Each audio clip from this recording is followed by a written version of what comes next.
Welcome back to perfect tuition class standard 11 chemistry और एलएन के मॉड्यूल। लास्ट कौन सा टॉपिक कंप्लीट किया हमने? Electron affinity. उसका वीडियो फुल डिटेल के अंदर एक्सप्लेनेशन किया हुआ है, तो वीडियो एक बार देख लेना।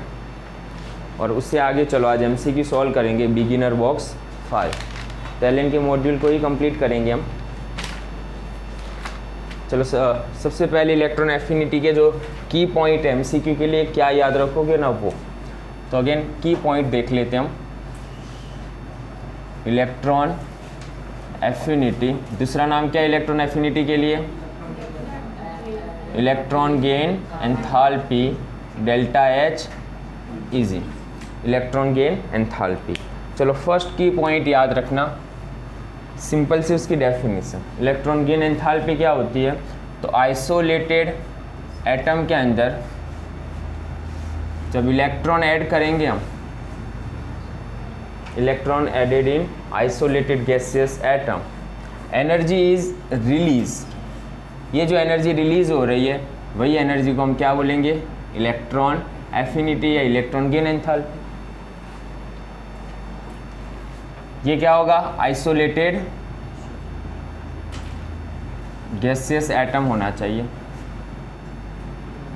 ये भी इंपॉर्टेंट स्टेटमेंट है।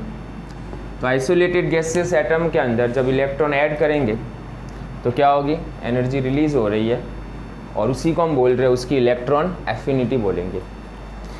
चलो सेकंड इंपॉर्टेंट स्टेटमेंट, कि जब हम फर्स्ट इलेक्ट्रॉन ऐड कर रहे हैं कोई भी एटम के अंदर, फर्स्ट इलेक्ट्रॉन जब हम ऐड करेंगे है ना, तो जब फर्स्ट इलेक्ट्रॉन ऐड कर रहे हैं एक्स माइनस बनेगा, XYZ एटम ले रहा हूँ मैं। तो इस वक्त इलेक्ट्रॉन एफिनिटी या इलेक्ट्रॉन गेन एंथैल्पी कैसी होगी? तो उस वक्त हमें एनर्जी रिलीज होगी। तो ये एक्सोथर्मिक रिएक्शन होता है, ज़्यादातर एक्सोथर्मिक रिएक्शन होगा। और एक्सोथर्मिक के लिए डेल्टा एच की वैल्यू क्या होगी? इलेक्ट्रॉन गेन एंथैल्पी की वैल्यू क्या होगी? नेगेटिव होगी। सिवाय स्टेबल कॉन्फ़िगरेशन के, हाफ फिल या फुल फिल स्टेबल कॉन्फ़िगरेशन के अलावा सब एक्सोथर्मिक होंगे। समझना, ये भी स्टेटमेंट इंपॉर्टेंट है। तो जब फर्स्ट इलेक्ट्रॉन ऐड करेंगे रिएक्शन क्या होगा? एक्सोथर्मिक, मतलब एनर्जी रिलीज होगी फर्स्ट इलेक्ट्रॉन के वक्त, और डेल्टा एच उस वक्त नेगेटिव होगा। ये माइनस मतलब कोई एनर्जी माइनस नहीं है, माइनस क्या बता रहा है? एनर्जी रिलीज हो रही है। और प्लस क्या बता रहा है? एनर्जी हम ऐड कर रहे हैं। जब इसी के अंदर हम सेकंड इलेक्ट्रॉन ऐड करेंगे एनायन के अंदर, तो किस में कन्वर्ट होगा? -2 के अंदर। तो अब सेकंड इलेक्ट्रॉन जब हम ऐड कर रहे हैं उसमें, तो वो रिएक्शन कैसा होगा? एंडोथर्मिक होगा। तो ये रिएक्शन एंडोथर्मिक है। और इस वक्त डेल्टा एच की वैल्यू क्या होगी? पॉजिटिव। और ये ऑलवेज एंडोथर्मिक है। ओके, याद रखना ये सबके लिए। सेकंड इलेक्ट्रॉन गेन एंथैल्पी सबके लिए क्या होगी? पॉजिटिव ही होगी। ये बहुत इंपॉर्टेंट स्टेटमेंट है। हाँ, इसके लिए जो स्टेबल इलेक्ट्रॉनिक कॉन्फ़िगरेशन है उसके लिए एंडोथर्मिक हो सकता है फर्स्ट इलेक्ट्रॉन के लिए। तो ये बहुत इंपॉर्टेंट स्टेटमेंट है एमसीक्यू के लिए। चलो थर्ड इंपॉर्टेंट स्टेटमेंट, अगर मान लो कोई एक्स एटम है, न्यूट्रल एटम हुआ ना एक्स, ये न्यूट्रल एटम, उसकी इलेक्ट्रॉन एफिनिटी किस में कन्वर्ट होगा? ये एनायन में। तो न्यूट्रल एटम की इलेक्ट्रॉन एफिनिटी, न्यूट्रल एटम की इलेक्ट्रॉन एफिनिटी एक चीज़ ये। अब रिएक्शन उल्टा समझो, एक्स माइनस ये डायरेक्शन में क्या हो रहा है? आयोनाइजेशन हो रहा है उसका। एक्स माइनस ने क्या किया? इलेक्ट्रॉन लॉस किया और न्यूट्रल में कन्वर्ट हुआ। तो ये कौन सी? Electron affinity of neutral atom. और ये डायरेक्शन में अगर सोचो तो आयोनाइजेशन एंथैल्पी ऑफ एनायन, दोनों क्या होगी? इक्वल होगी। तो यहाँ पर क्या लिखूँ मैं? Electron affinity of neutral atom, neutral atom की इलेक्ट्रॉन एफिनिटी किसके बराबर होगी? ये डायरेक्शन में अब आ जाओ नीचे, आयोनाइजेशन एंथैल्पी ऑफ एनायन, दोनों इक्वल होगी। ये बहुत इंपॉर्टेंट स्टेटमेंट है। ओके, याद ध्यान रखना, ये इससे भी रिलेटेड एमसीक्यू हो सकते हैं। दूसरा इससे उल्टा, एक कैटायन ले लेते हैं हम।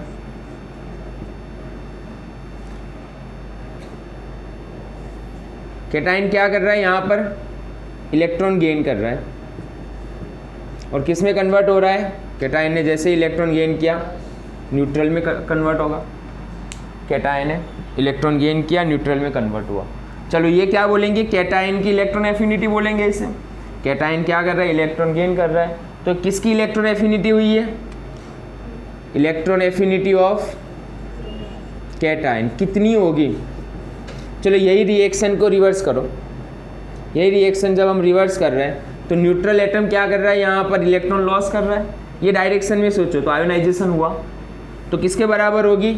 Ionisation enthalpy of neutral atom के बराबर होगी। तो इसी से रिलेटेड भी एमसीक्यू हो सकता है। कोई एग्जाम्पल गिवन है तब भी कोई प्रॉब्लम नहीं है, समझना, कोई एग्जाम्पल भी हो सकता है यहाँ पर। तो इम्पोर्टेंट थर्ड स्टेटमेंट बहुत इंपॉर्टेंट है। नेक्स्ट उसके बाद की पॉइंट के अंदर जो फैक्टर्स थे ना वो 4 नंबर पर चलो। Electron affinity and atomic size क्या होती है? इन्वर्सनली। तो टॉप टू डाउन अगर हम जा रहे हैं फर्स्ट ग्रुप के अंदर तो एटॉमिक रेडियस इंक्रीज होगी और इलेक्ट्रॉन एफिनिटी डिक्रीज होगी। समझ रहे हो ना पॉइंट?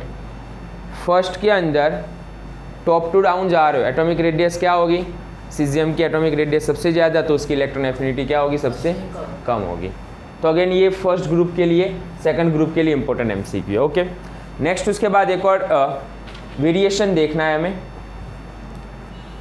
चलो वेरिएशन से पहले एक और important statement, effective nuclear charge. जिसका इफेक्टिव न्यूक्लियर चार्ज ज़्यादा उसकी इलेक्ट्रॉन एफिनिटी ज़्यादा, और जिसमें पॉजिटिव चार्ज है उसकी इलेक्ट्रॉन एफिनिटी ज़्यादा।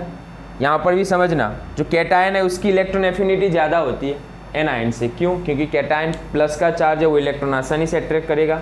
एनायन पर नेगेटिव चार्ज है, इलेक्ट्रॉन नेगेटिव है, तो नेगेटिव के बीच में रिपल्सन होगा, तो उसकी वजह से एनायन की इलेक्ट्रॉन एफिनिटी क्या होती है? कम होती है। इंटर इलेक्ट्रॉनिक रिपल्सन, ये वर्ड याद रखना। चलो यहाँ पर, और नेगेटिव आयन के लिए क्या होगा? ये भी इंपॉर्टेंट स्टेटमेंट है। तो एक कैटायन है और एक एनायन है, जिस पर जितने ज़्यादा प्लस चार्ज उसकी इलेक्ट्रॉन एफिनिटी उतनी ज़्यादा, जिस पर जितने नेगेटिव चार्ज जितने ज़्यादा उसकी इलेक्ट्रॉन एफिनिटी उतनी कम। तो डायरेक्ट ये भी एमसीक्यू पूछ सकते हैं, जैसे कि Fe+3, Fe+2, Fe, तीनों में से इलेक्ट्रॉन एफिनिटी किसकी ज़्यादा? किसे इलेक्ट्रॉन चाहिए? Fe+3 को इलेक्ट्रॉन ज़्यादा चाहिए ना। समझना, जिस पर पॉजिटिव चार्ज होता है उसमें इलेक्ट्रॉन की कमी होती है, तो वो इलेक्ट्रॉन ढूंढता है, उसे चाहिए इलेक्ट्रॉन, तो वो आसपास में इलेक्ट्रॉन ढूंढता है और इलेक्ट्रॉन एक्सेप्ट करेगा वो, और क्विकली इलेक्ट्रॉन एक्सेप्ट कर लेगा वो।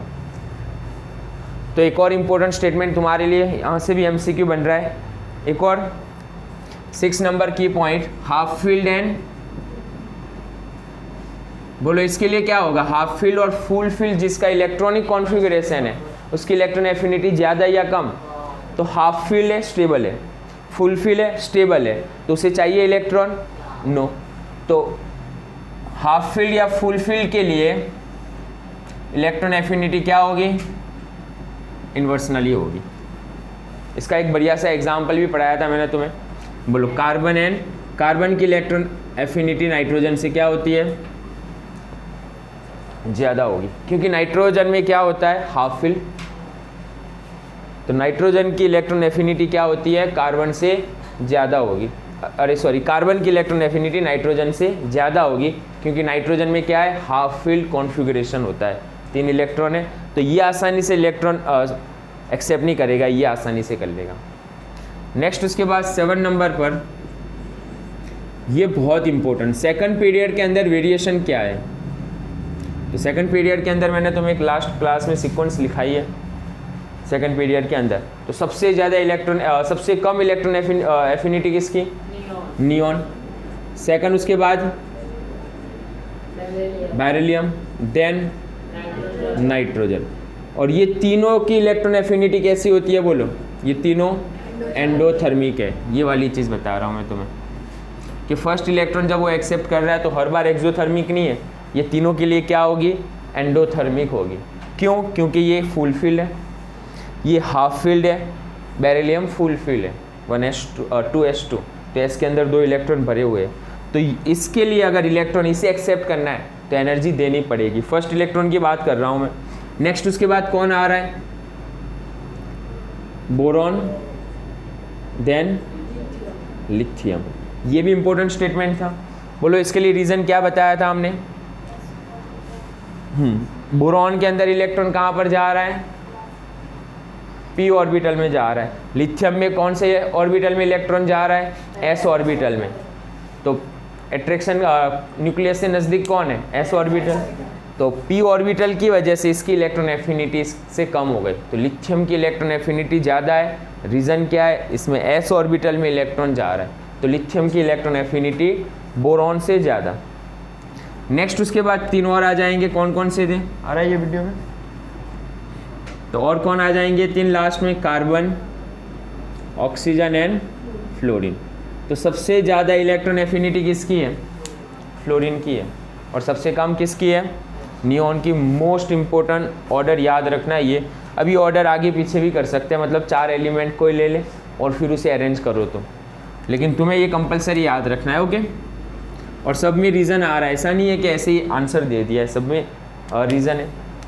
लास्ट एक और 8 नंबर, और अगेन ये इम्पोर्टेंट ग्रुप की बात कर रहे हैं, ग्रुप के अंदर और पी ब्लॉक में ज़्यादातर जाएंगे हम। तो पी ब्लॉक में क्या थी? टॉप टू डाउन अगर जाओ तो इलेक्ट्रॉन एफिनिटी क्या हो रही है? कम हो रही है। लेकिन थर्ड पीरियड की इलेक्ट्रॉन एफिनिटी सेकंड से क्या होती है? ज़्यादा होती है ना। थर्ड पीरियड की इलेक्ट्रॉन एफिनिटी क्या होगी? Is higher than second. ये भी बहुत इंपॉर्टेंट स्टेटमेंट और बहुत इंपॉर्टेंट एमसीक्यू है। अब इसके एग्जाम्पल कौन से? तो 17 ग्रुप के अंदर जो हैलोजन फैमिली है उसमें बोलो इलेक्ट्रॉन एफिनिटी किसकी ज़्यादा आएगी? फ्लोरीन की ज़्यादा या क्लोरीन की ज़्यादा? तो क्लोरीन की इलेक्ट्रॉन एफिनिटी क्या होती है? ज़्यादा होती है, then fluorine, then bromine and then iodine. चलो उसके बाद ऑक्सीजन फैमिली में चले जाओ। Oxygen, sulphur, selenium. तो किसकी इलेक्ट्रॉन एफिनिटी ज़्यादा? ऑक्सीजन या सल्फर की? तो सल्फर थर्ड में आ रहा है, तो सल्फर की इलेक्ट्रॉन एफिनिटी किससे ज़्यादा है? ऑक्सीजन से ज़्यादा है। उसी तरह नाइट्रोजन फैमिली में चले जाओ। Nitrogen, phosphorus. तो किसकी इलेक्ट्रॉन एफिनिटी ज़्यादा है? फॉस्फोरस की इलेक्ट्रॉन एफिनिटी नाइट्रोजन से ज़्यादा होगी। तो ये भी बहुत इंपॉर्टेंट एमसीक्यू। ओके, ये भी बहुत इंपॉर्टेंट एमसीक्यू है। अब जब हम नीट और जेईई के लिए पढ़ रहे हैं ना, तो ये ट्रेंड क्लियर होने चाहिए, और ट्रेंड का रीज़न जिसका जितना बढ़िया होगा ना, वो लंबे टाइम तक उसे समझ सकता है। अगर डायरेक्ट रट्टा मारने बैठ गए ना तो गलती हो सकती है। चलो इसके लिए मैंने बढ़िया सा रीज़न एक्सप्लेन किया था। क्यों? Chlorine and fluorine. तो फ्लोरीन की साइज स्मॉल होगी, इलेक्ट्रॉन डेंसिटी आसपास में बहुत ज़्यादा होगी। तो इलेक्ट्रॉन की डेंसिटी अगर ज़्यादा है तो नया आने वाला इलेक्ट्रॉन रिपल्सन ज़्यादा करेगा, उसकी वजह से उसकी इलेक्ट्रॉन एफिनिटी थोड़ी कम हो जाती है। क्लोरीन साइज़ एटॉमिक रेडियस उसकी बड़ी है, तो इलेक्ट्रॉन डेंसिटी क्या होगी? उसके आसपास में थोड़ी कम हो जाएगी, तो इलेक्ट्रॉन वो अट्रैक्ट करेगा और ज़्यादा एनर्जी रिलीज़ करेगा कंपेयर टू फ्लोरीन। तो इसका रीज़न भी क्लियर होना चाहिए। ये बहुत इंपॉर्टेंट की पॉइंट है।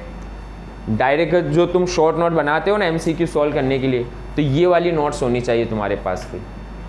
तुम्हारी प्रैक्टिस के लिए बना रहा हूँ एक की नोट्स, कि लास्ट में जब इतनी बड़ी शॉर्ट नोट हो और डायरेक्ट शॉर्ट में याद रखने के लिए कौन सी पैटर्न यूज़ करेंगे, और एमसीक्यू चाहिए तुम्हें एकदम क्विक फास्ट सॉल्व करने के लिए, तो ऐसी नोट सभी टॉपिक के नीचे होनी चाहिए। फिर उसके बाद एमसीक्यू सॉल्व कर लो। तो की नोट इलेक्ट्रॉन एफिनिटी से रिलेटेड है, और 8 पॉइंट खास याद रखना, क्योंकि सारे जितने भी एमसीक्यू आएंगे ऑलमोस्ट इसी से रिलेटेड होंगे। और भी डिटेल होता है, लेकिन इतना इनफ है तुम्हारी जेईई मेंस के लिए और नीट के लिए। इससे बाहर फिर एमसीक्यू कोई नहीं होते। ओके, बंद कर।